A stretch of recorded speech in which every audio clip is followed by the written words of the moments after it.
Top news: Lauren Boebert praises Tiger King Joe Exotic as he seeks pardon. Colorado U.S. Representative Lauren Boebert said Tiger King star Joseph Allen Maldonado, known widely as Joe Exotic, has reached out to her office for help with a pardon.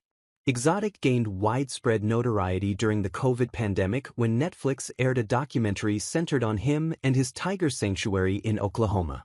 Before the documentary's release, he was convicted of 2 counts of murder for hire against Carol Baskin, an adversary in the documentary, and originally sentenced to 22 years in prison.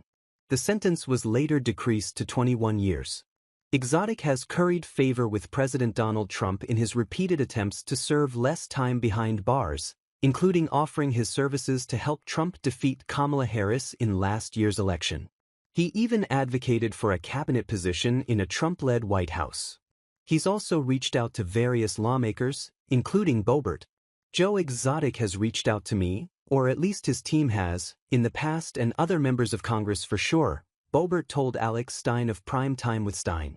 She referred to Exotic as a fantastic unifier during the pandemic as people were glued to their screens watching his story unfold.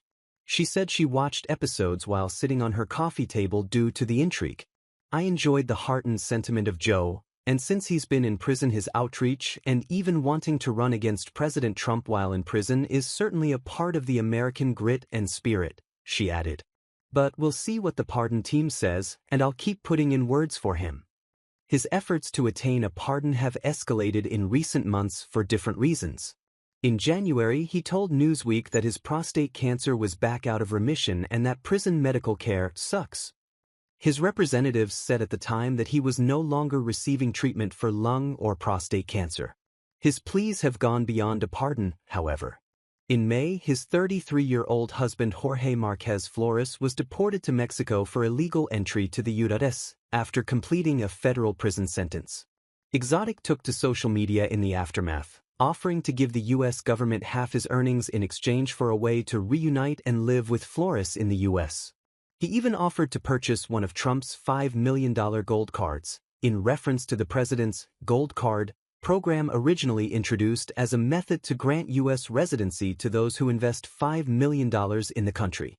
Joe Exotic, in a letter to Trump shortly following the 2024 election, "A lot of people went to bat for you in 2021 who have been living in hell ever since then.